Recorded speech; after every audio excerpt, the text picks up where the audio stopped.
for Elizabeth Bennet in Pride and Prejudice and was the long-suffering wife of Oscar in Wilde. Her new movie, This Year's Love, has just opened and sees Jennifer playing confused and blonde, dreadlocked single mum Sophie, a Rhodine rebel who's struggling to find her place in the world in a quirky British love story set in Camden Town. I'm sure there are predatory women out there as well, but it's no excuse. Excuse me? I mean, don't you worry about the consequences of treating people like dirt. Something horrible could happen. I want to enjoy myself before I die. See, I'm going to die young. I know it. I just feel it. I mean, all my heroes died young. Modigliani, Egon Schiele, Alexander the Great. I'm never going to hit 40. That's a brilliant excuse. Oh, it's random. I like random things. Chance. Yeah, but after a while, doesn't one pair of jugs just feel like another pair of jugs? Jennifer, welcome to the show. That's a hell of a hairdo you had. Was it a wig or something? No, it was a nightmare. They were dreadlocks, they were extensions. And I wore them for 2.5, 3 months. Well, I think that was very courageous of you to take up that challenge for the 3 months. Did it make sort of corsets and bodices and all the things that you'd had to wear in period pieces seem like nothing in comparison? Absolutely like nothing. But it's a really great film. It's a sort of very, very contemporary, set in Camden Town, and it talks about these 6 people's lives, basically. Do you think that as a 20-something that there were very sort of believable dilemmas in terms of love that these characters are undergoing? Yes, I think so. I know lots of people, not talking about myself, of course. Not, no. perish the thought. Who, yes, I think it's just people looking for love, looking for relationships, wondering when you give up, when you stop, are there a certain number of times and then it's impossible to fall in love with someone. And to make it last, to make it work. What was it about playing her that appealed to you? It was great to play somebody who did not have to be warm or stand by their man in any way. I've been very lucky and have played some wonderful women who've done that, but it was nice to not have to do that, to not have to be ingratiating or charming to the audience. And none of the characters really have a function. None of the characters are a device. And Is it easier or harder playing someone who you really don't have very much sympathy with? I found it difficult to play Sophie. I found it difficult when I saw the film. I wasn't as unlikable as I thought I was being.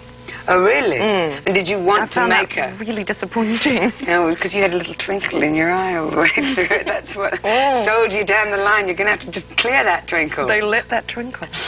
Your father is an American writer, and you spent a lot of your childhood sort of travelling around America. Yet when you decided that you wanted to be an actress and you wanted to study to be an actress, you chose this country.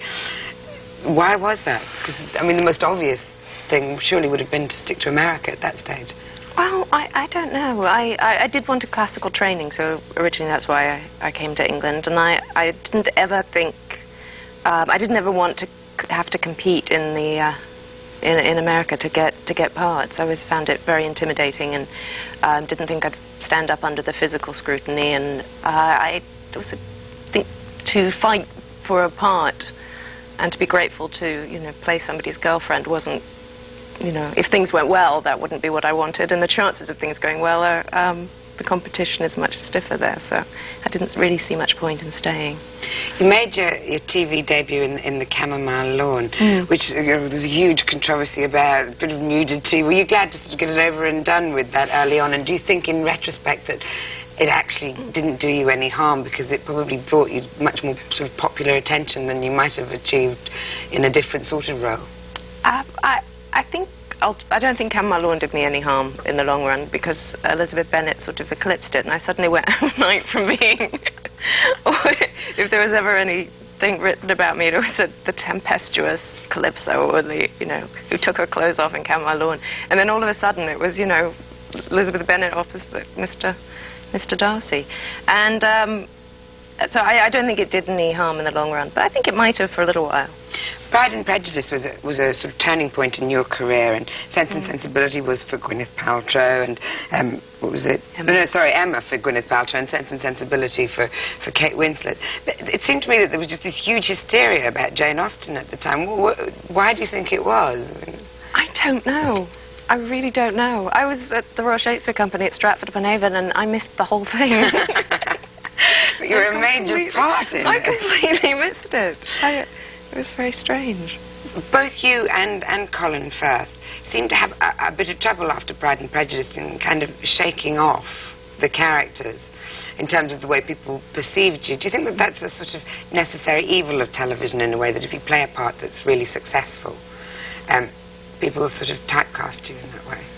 I think, yeah, I think it can happen. I don't feel like I've ever been typecast, maybe in people's perception. There is a sort of, they do linger, I think, television parts more than anything. But love stories do as well. I mean, just if there's a love story that the public responds to, I think they do sort of fall in love with the idea of a couple and then don't really want to let that go.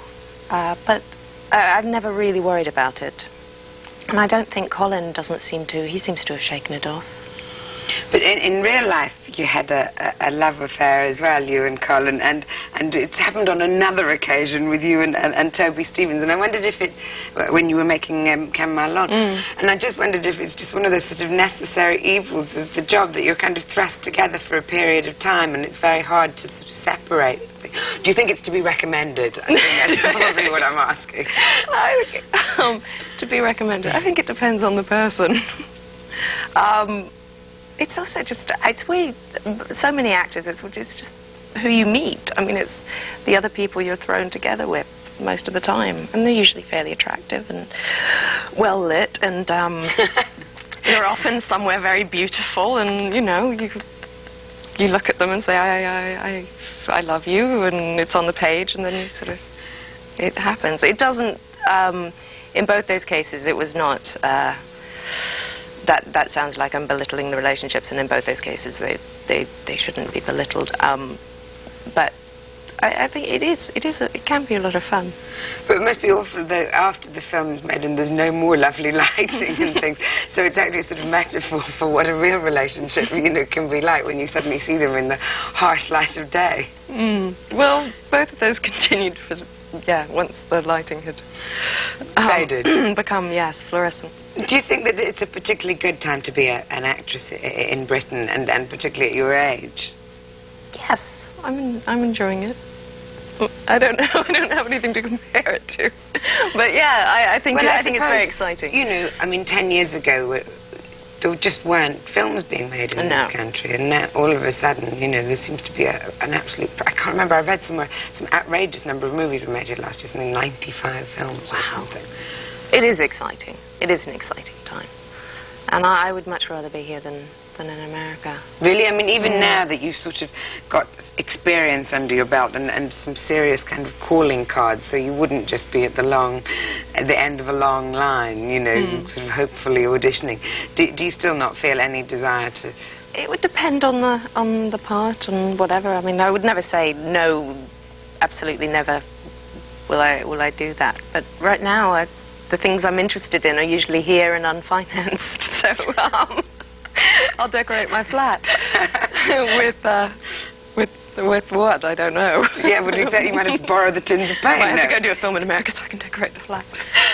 Well, I hope you don't stay away too long. Thank you very much, Jennifer Ehle.